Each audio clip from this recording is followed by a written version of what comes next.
Good morning everyone. Instead na mag live streaming sana tayo, kaso hindi pa natin na-meet yung mga requirements, kaya recorded video muna. So magang ito ay pupuntahan natin yung aking bilas at bayaw na nagtatanim ng pakwan. So ang nakikita ninyo ngayon, ito yung mga pakwan na natamnan nila, yung mga may mga plastic, tapos may mga butas. Yan. Ito yung mga nataniman nila kahapon.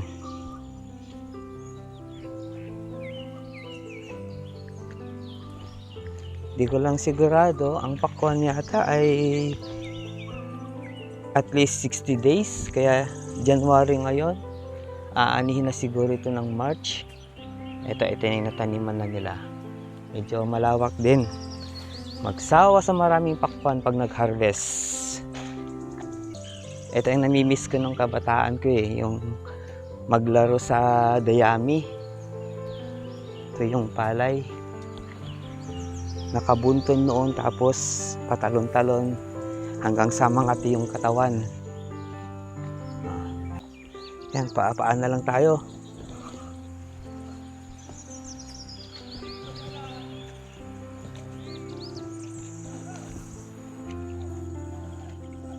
Sabi nila hindi daw pwede, pero dito naman tayo galing nung bata tayo eh. Sabi nila hindi pwede dahil maputik daw sa madamo. Ang daming makahiya na matinik. Aray ko, tinik na nga. Aray ko. Natinik na nga. Wala pang irrigation dito, kaya galing sa balon yung patubig dito. Yan ang mahirap dito pag summer.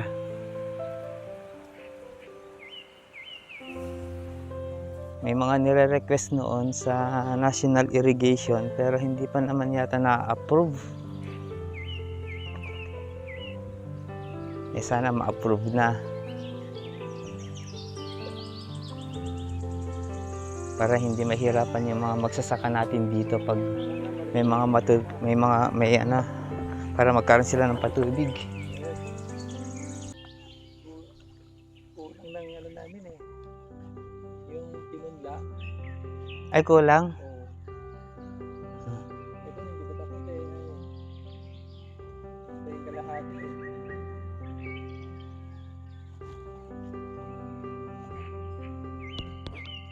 Kulang daw yung ipinunla. Pakwan, 2 months lang. 60 days. 60 days lang. Kaya sabi ko nga baka by March sagana sa pakwan dito.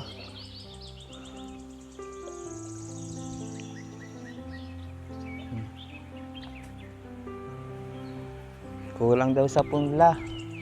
Kinulang sila, baka naman may mag-sponsor dyan ng punla.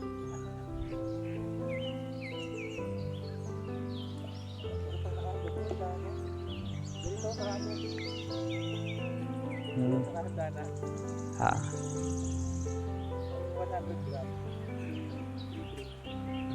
100 grams lang yun, 3-3.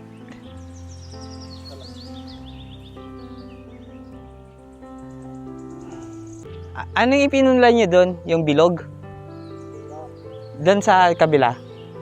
Bilog. Dito, yung oval na yellow yung loob.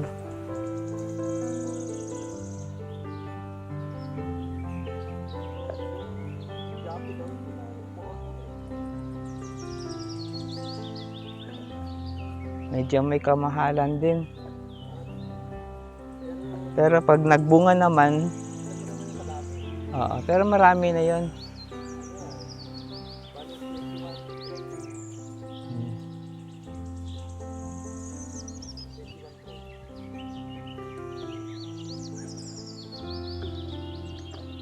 $21 tray. So naitanim na lahat yun, Manong, yung 3-3 na yon, yung 100 grams. Ilang tray na lang yun natira?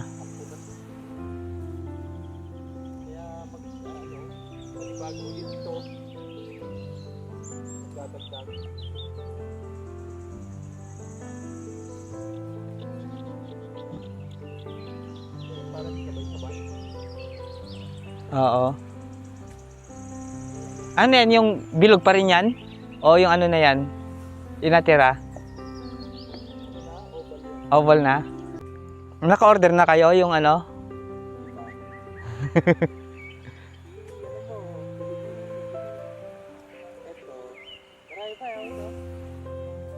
Ano? 1/4 pa? 1/4 kilo or? Ay, anong 1/4 grams? Ilang grams yun? So, 25 grams, mga ganon. So, magkano na lang yung 25 grams? 3 di 1,000.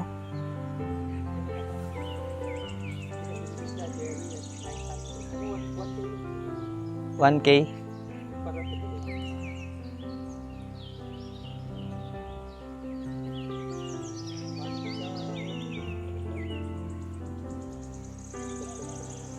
Ng plano pang magdagdag.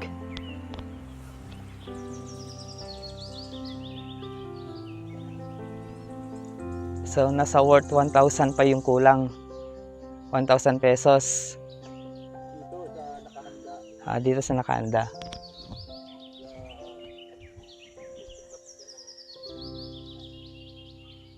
So, eto lahat yung hindi pa natatamnan. Yung mga may mga ano. Yung mga may mga plastic.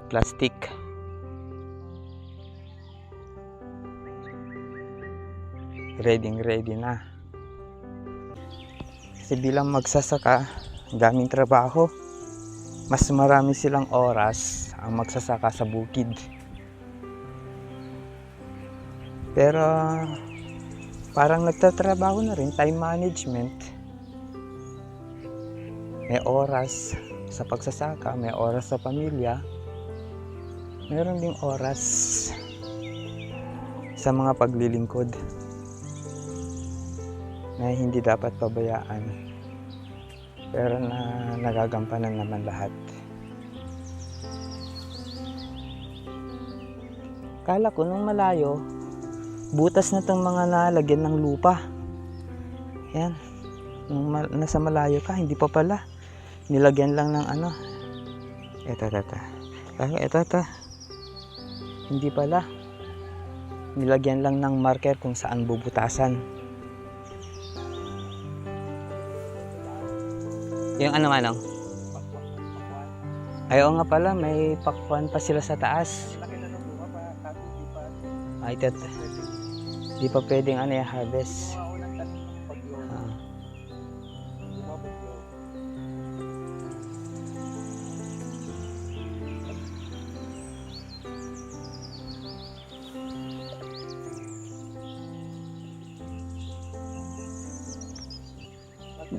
Bayad na yung yung pakwan, yung punla? Ay pagka-deliver sa kababayaran. Pero yung personal na bibili Ni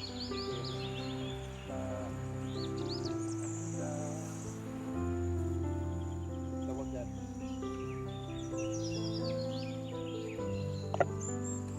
ay bibili pa ng yung yelo. Saan itatanim yelo, Manong? Sa taas din? Yung nga, doon sa kabila, sa taas. Doon sa may sa may burol. Dadagdag doon. Ganito ng karami. Pareho rin yung naman yung Ano itatanim dito? yan, oval. Yung oval, yung... Pero kulang. Saka itong dalawa lang ang natanim. Yun, at saka yung natitira.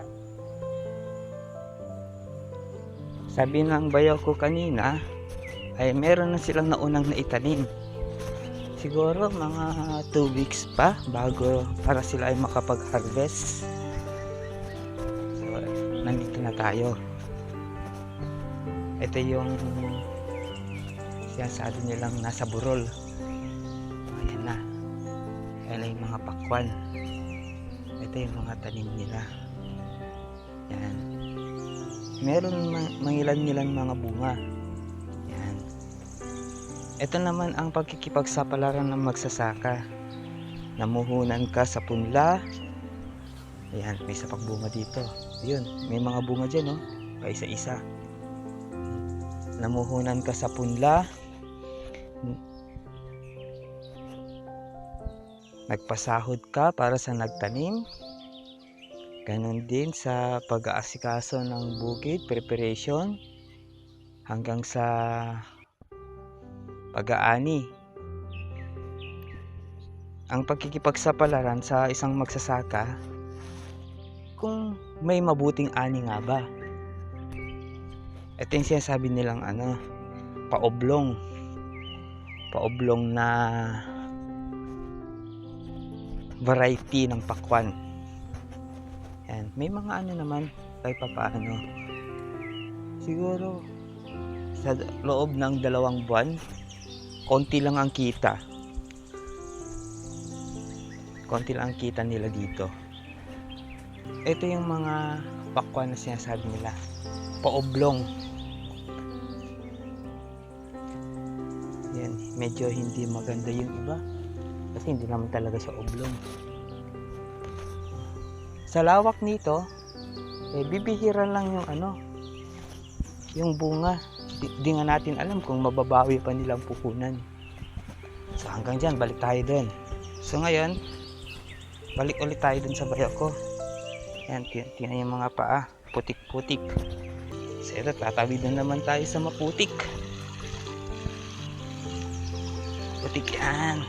Nung bata tayo, sanay naman tayo sa putik. Dito tayo galing sa bukid. Yan. Yan, putik. Pag na-outbalance ka, tumba ka dyan. Oops. Yan.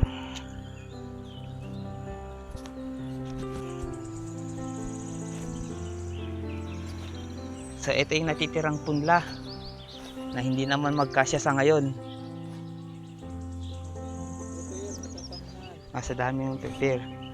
Pero pagdating ng anihan, yung talaga pagkikipagsapalaran, hindi natin alam kung mababawi talaga yung puhunan. Bunga lahat ang ugat. Ayan. Pinanla, isa-isang kukunin, sa isang tataniman, bubutasan, talagang matrabaho.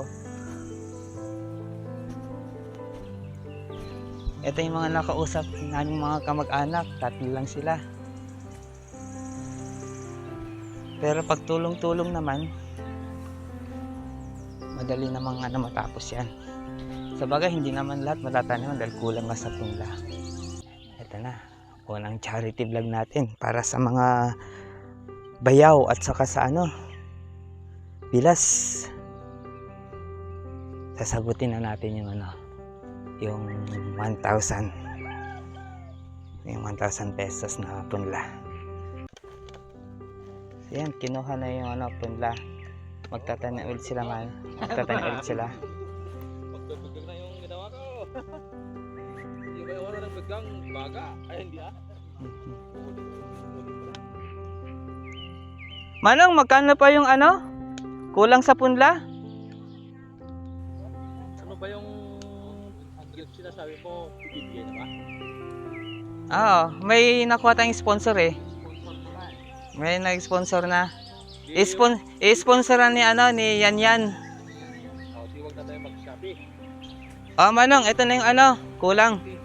Si Ay, abot. Yan yung bilog. Yan. Abot na natin. Yan. 1,000. Oh, thank you. Ah.